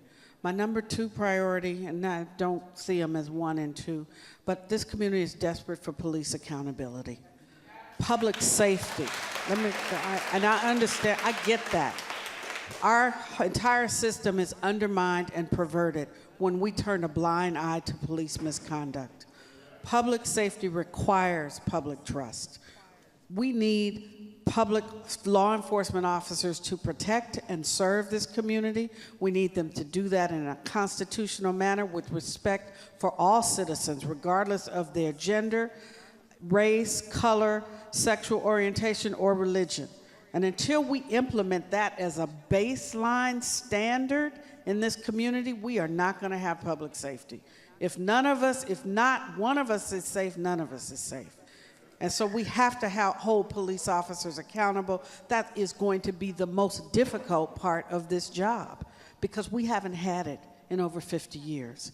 But I will say to you that the choice for us moving forward is very clear, whether we want to have a candidate, a district attorney that is beholden to police, that will take money from police and avoid prosecuting officers, or whether we want a district attorney that will hold them accountable.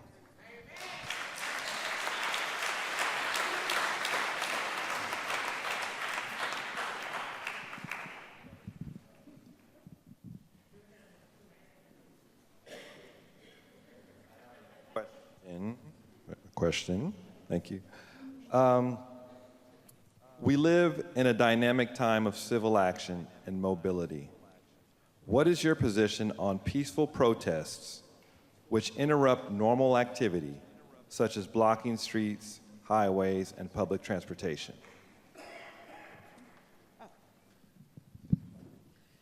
Well, I got arrested when I was 13 years old at a demonstration. It interrupted my life. It would have caused me to lose my life. So I understand the value of protest. I came up in a time when young people were called to protest. We organized a sit-in after the assassination of Fred Hampton and Mark Clark on December 4th, 1969. That's how I got kicked out of school. I believe that young people should be engaged, that they have the right to protest. I believe that fundamental to our democracy is the right to speak and to peacefully protest. And yes, sometimes our lives get interrupted.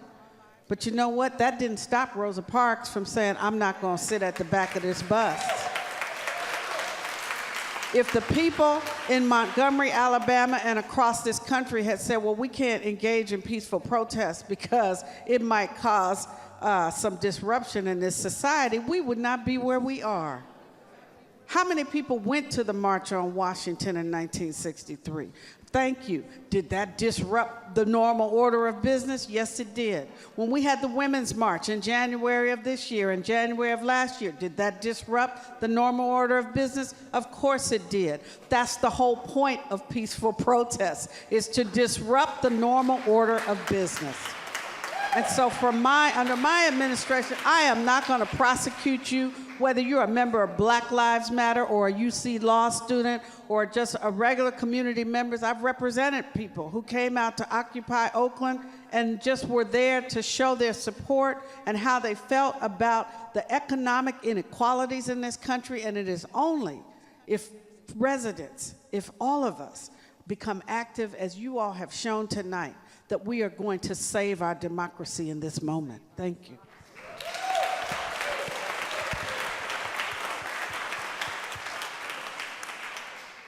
We absolutely encourage peaceful protest. It is our democracy, and I have been in protests, in marches. My staff has been as well. If you look at the track record of my office, we don't prosecute people for peaceful protest. If they block the street, if they go on the highway, if they make it uncomfortable for people, if they disrupt it, those people are not prosecuted. The cases that we prosecute are cases where there's extreme violence or there's extreme damage to, like, there was one case where they broke all the windows. It was $70,000 worth of damage because of breaking the windows. That person got prosecuted. It's important for us, and we've seen with our youth how they have risen up against gun violence and mass shootings. And we support that. We want them to do that. The Justice Academy is an academy that encourages young people and shows them how they have a voice. And they can use that voice. And just because they're in high school doesn't mean they don't have power in our community.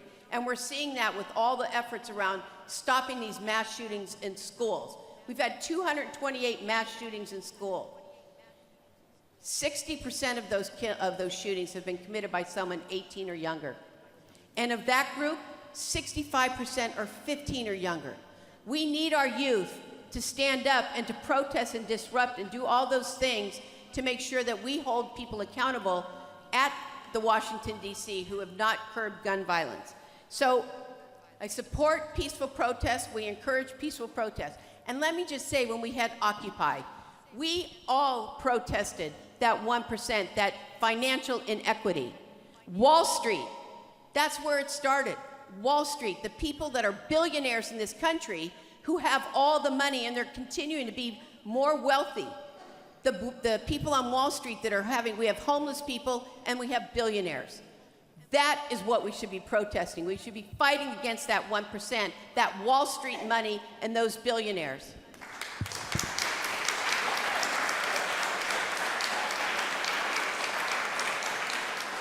So we have time for just a couple more questions. This one is, how do you see the district attorney, public defender, and probation department working together to transform our current prison system to one of rehabilitation? One of the budget items that we support is to provide more money to our public defender to hire social workers. And he has done that. Our public defender has done that. The social workers are invaluable to the service that his office is providing. He has excellent lawyers in his office.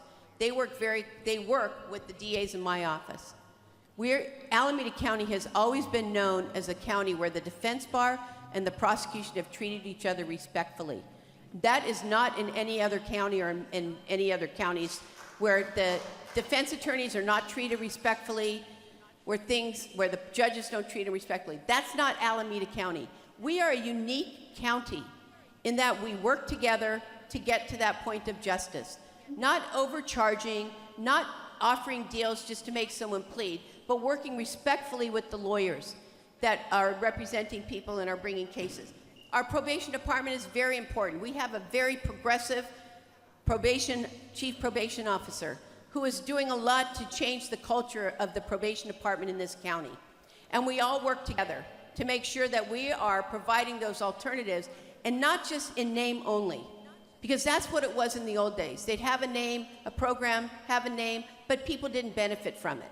That's why my office created the Justice Restoration Program, because what was happening in the old days is that those who were involved in crime and on probation were not getting served, and they weren't moving beyond this. So the relationship between probation and the public defender and the district attorney is critical. We are 3 of the 4 public safety offices in this county, and we are 3 critical offices because we work in that judicial part, I mean, in we work in the judicial part branch of government. Thank you.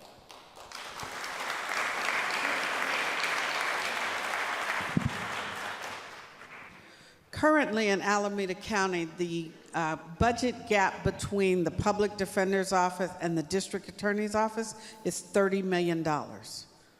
The DA receives $30 million more of the public protection budget than the public defender does.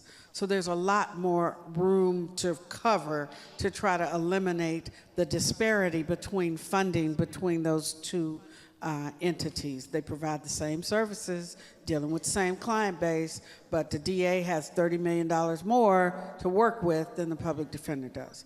So I will work to try to reduce and close that gap. I also won't require the public defender's office to manage and try to process immigration consequence cases by themselves. I will work more collaboratively with the public defender's office to make sure that we don't create immigration consequences in plea bargains. Additionally, I won't charge people with the death penalty. I won't create the perception that I might charge people with the death penalty, which then puts a burden on the public defender's resources because then they have to allocate and anticipate how they're going to handle those cases. I've taken a pledge that I will not charge the death penalty in this county. And so they will be certain of that. That uncertainty will be eliminated. With respect to probation, my understanding is that we do have a more progressive leader in the probation department, and I am fully prepared to work with her to strengthen our opportunity for reentry programs, to create jobs for formerly incarcerated persons, to use the AB 109 funding that all of us will have received over time to make sure that it is actually going to programs that are effective and that benefit this community.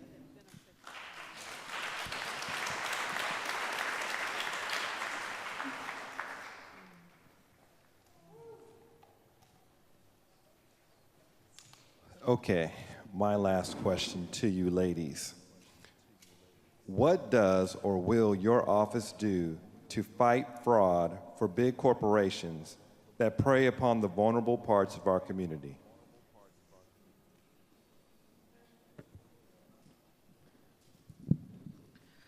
Number one, I will establish a policy, whether I'm a candidate or the district attorney elected, that I will not take money from people who are under investigation under my office or by under the federal prosecutors.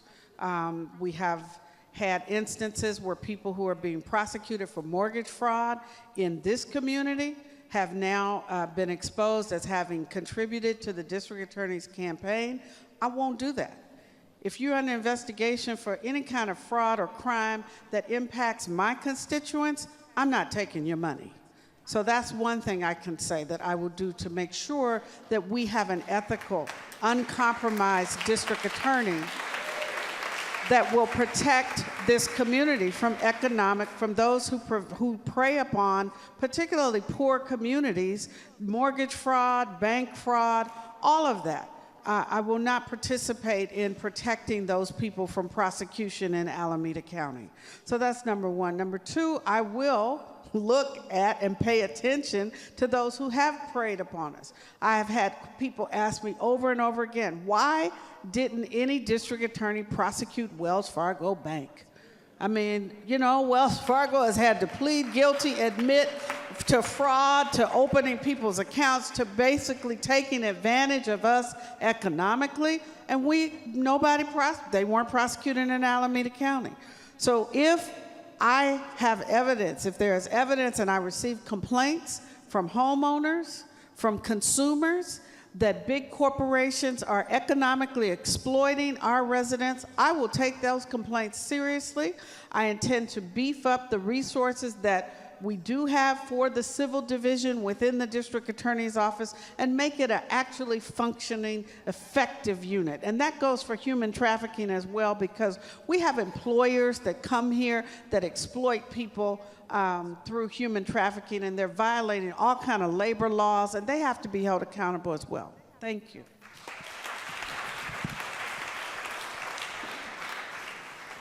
The Consumer, Environmental, and Worker Protection Unit in my office is one of the most vibrant in the country. We have, since 2015, we have settled, it's all civil work, but we have settled more than 80 cases against big business, against oil companies, against polluters, against those that are ripping off the consumers. We took to trial Overstock.com. I had one lawyer, one investigator, and they had 8, and we won. And it was upheld on appeal. So my office started the consumer protection law that many years ago, and now I have 50 people that work in that division, and they are working very hard. Not only are they protecting consumers and prosecuting that, we do mediation. We have the environmental unit. We've got mortgage fraud unit. We've prosecuted several mortgage fraud and real estate fraud cases. Why did Wells Fargo not get prosecuted at the local level? Because Wells Fargo is a national company, and the attorney generals of all of the United States got together. They prosecuted Wells Fargo, not each individual county. On the issue of labor trafficking has been the highlight. We have brought labor trafficking awareness to Alameda County. Sex trafficking and labor trafficking. I have a task force that meets, and there are 50 members of our labor trafficking task force. We prosecuted one of the first labor trafficking cases, and we were able to seize the property from ill-gotten gains and pay every one of those workers the wages that they were due while they were being exploited. Labor trafficking is incredibly important, and we now have several cases, and I've got 7 people that work in and around labor trafficking and worker exploitation. So we are the champions of that. We are the model for other offices. The Attorney General comes to my office and asks us to work with him. I'm done.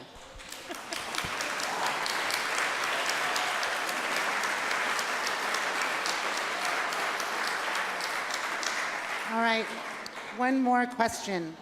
You may have noticed Father Aiden wearing a green ribbon today, and that's in honor of mental health awareness. So that's this question. As research continues to show, those with mental illness do not carry a one-size-fits-all diagnosis. How does law enforcement in your office, or how will you in your office, work to reduce stigma and bias when addressing the legal issues that usually accompany many of these individuals, especially those incarcerated while awaiting a trial date? So in California, there's a Mental Health Services Act, which generates money for mental health services. I've reached out to public health, especially for people who have mental illness who are on the street, and said to mental health, and with myself and the police, we don't want people with mental illness to go to jail. Jail's the worst place for them to be because it's so destabilizing. So where's our mental health partners? I have proposed to our Department of Mental Health that they create some vans that have professionals, mental health professionals, who are out on the street to help law enforcement. We don't want the police trying to work or treat someone with mental health issues. We want mental health professionals there. And many of our police departments now have relationships with mental health providers who can be on the scene if they encounter someone. We also have reinvested money through savings through Prop 47. And that Alameda County was awarded $6 million. That $6 million went right into mental health programs so that people that have mental health issues or substance abuse issues are able to get services. We have a mental health court so we can deal with people that do have mental health issues, treat them differently, be held or helped as they go through their treatment.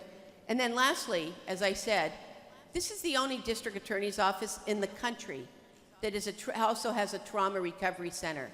Those are free services. They're psychiatrists, they're a therapist. That's available to the community. And we have people, we're very busy because we have people coming in to receive their services.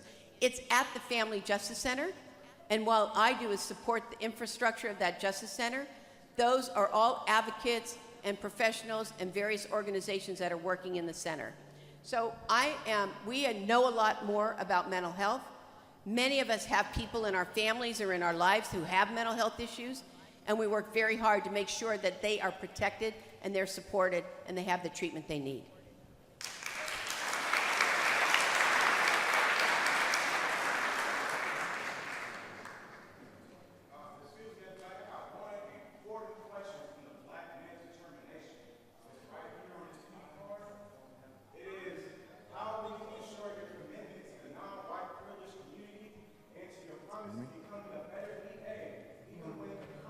Pamela didn't get to answer she didn't get to answer this question first, sir.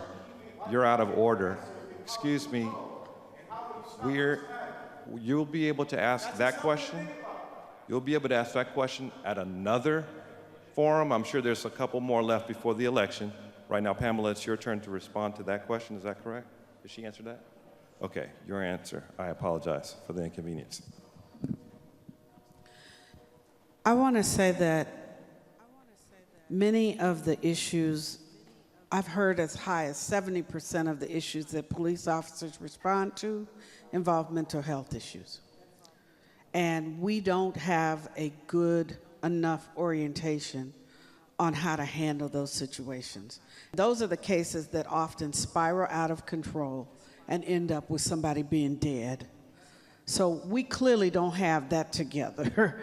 And my responsibility as a district attorney, again, is to work as an advocate for this community to make sure that police officers are, in fact, being held to a standard that they are going to respect the presumption of innocence and that they're going to work in a way that de-escalates situations. This is particularly important when you're dealing with people who have mental health issues. We have too many people who have died in custody in the course of either being apprehended or in the course of being incarcerated because they had mental health issues and we were not sensitive to that. One of the most appalling cases in Alameda County is the case of Deshaun Reed, who was arrested in West Oakland in March of 2010. He was charged with murder. He was held in Santa Rita County Jail for 2 years. He was determined to be mentally incompetent at the time the case was called for trial in January of 2012. So he spent a year in Napa and Atascadero State Hospital. When he came back and he was determined competent, he was tried. He was convicted of a murder that he did not commit. Officer Keith Dodds was a West Oakland officer who had worked in West Oakland for 17 years. And he continued to insist from day one and to testify that OPD had apprehended the wrong man. Our district attorney's office prosecuted this man, held him for 7 years before his conviction was overturned. This was a person who suffered mightily because he was a mental health patient and we didn't do what we needed to do to protect him. Thank you. Okay. First and foremost, we would like to thank you all thank our candidates for coming here and answering some very difficult questions.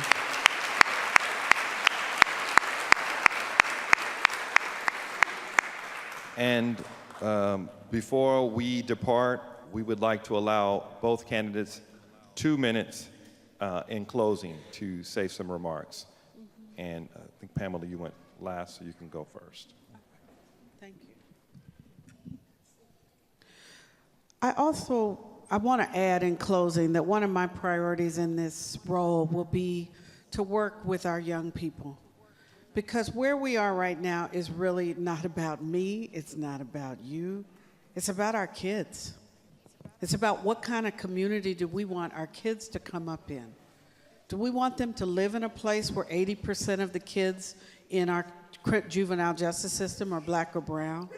Do we want them to live in a community where black kids are less than 11% of the population and 53% of all felony arrests? Do we want them to live in a community where a black child is 65 times more likely to be prosecuted as an adult than a white child?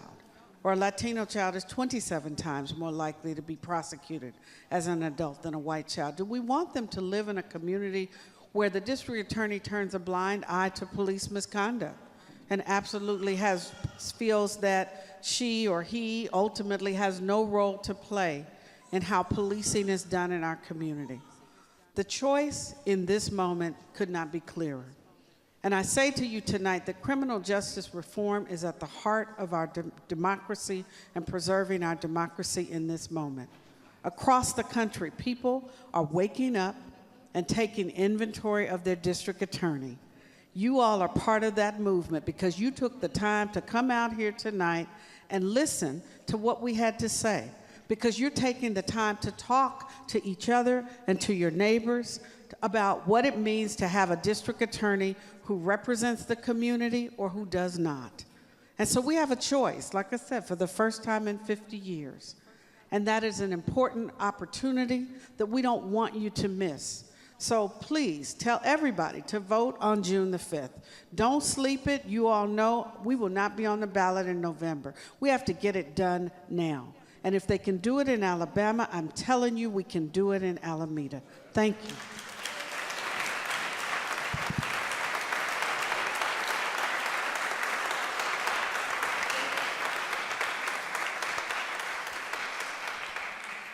The former mayor of New York, Michael Bloomberg, gave a commencement address recently.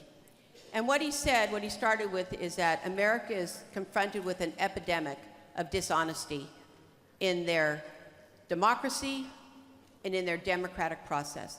And I'm sorry to stand here to tell you that that has happened in this race. Not from me, but from my opponent. There's been allegations or stating things in a way that just aren't true. For instance, the issue about public defenders not getting the budget not being the same as my budget. I have 250 more employees than the public defender, and I raised 17 million of that $20 million, or that 30 million. So it's a way to curve or to manipulate facts to give the wrong impression. In my office, when we do something, we're transparent. We have reports. The officer-involved shootings, those reports are public. And I would say that one of our prosecutors is here who's done one of those reports where that gentleman tragically died from a medical condition, but now has been framed by my opponent as police murder.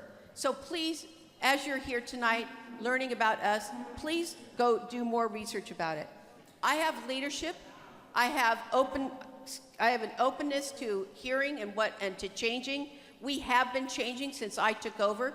The office today is not what it was with our former district attorney, because I brought that change, and I have the resources, I have the intelligence, I have the energy, and I have the credibility to both have the vision to create a program, find the money to fund it, and then sustain it.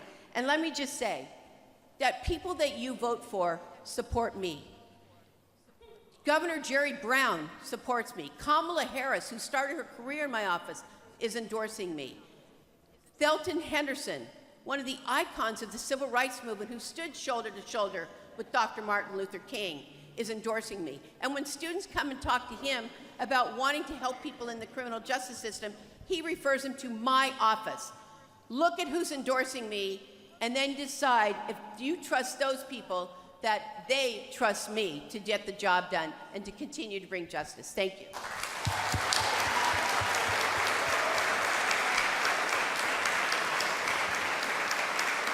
So we'd like to thank the candidates very, very, very much for their participation this evening. Ms. O'Malley, Ms. Price, thank you. Thank you. I'd now like to introduce Pamela Sims to talk about a few other. Hi, so thank you everyone for coming. I'd like to call up all of the members of the St. Columba Oakland Community Organizations Local Organizing Committee that helped to put this event on for you tonight. These are the folks who work for social justice here in Oakland, and I'd like them all to come up so you can see them. We'd also like to thank our community partners who ask these questions, these are the folks who are on the ground working on criminal justice issues on a daily basis. These folks do their research, they advocate, they knock on doors, they find out what it takes to help our community have justice. So I'd like to thank all of our community partners. Would you please stand? And we'd like to thank our moderators. We'd like to thank our moderators, Cecily Brewster and Kevin Nichols. They are both members of St. Columba, and we appreciate them. And finally, we'd like to ask you to stand. Everyone in this audience who intends to vote, I want you to take the Beloved Community Pledge right now and stand and say, I, as a member of the Beloved Community, pledge to vote on June 5th. Amen. And I'd like to thank both of our candidates. Thank you for taking the time to be here. We appreciate your opinions. And then I'd like to turn it over to Francine for a closing prayer. Could we have everyone's attention for a closing prayer?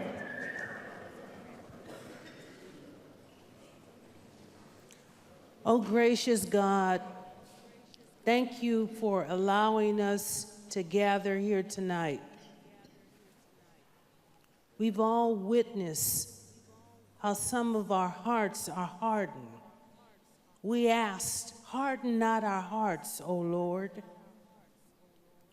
We have shared in so many different injustices. We are hurt. We have witnessed murders, someone in our family, in our neighborhood. Oh Lord, we need to lift up these women that are running for office. We pray for Pamela and Nancy. We pray for the DA. We pray for everyone that's involved, especially the grassroots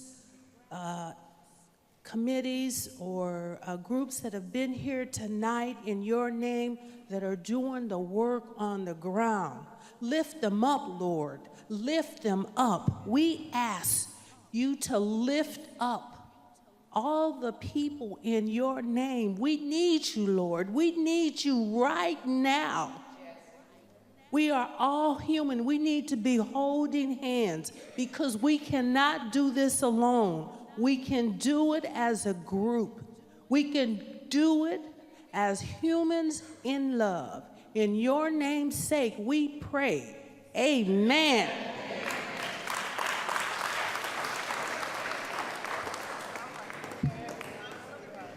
Ain't gonna let nobody turn me round, turn me round, turn me round. Ain't gonna let nobody turn me round. I'm gonna keep on walking, keep on talking, marching in the freedom land.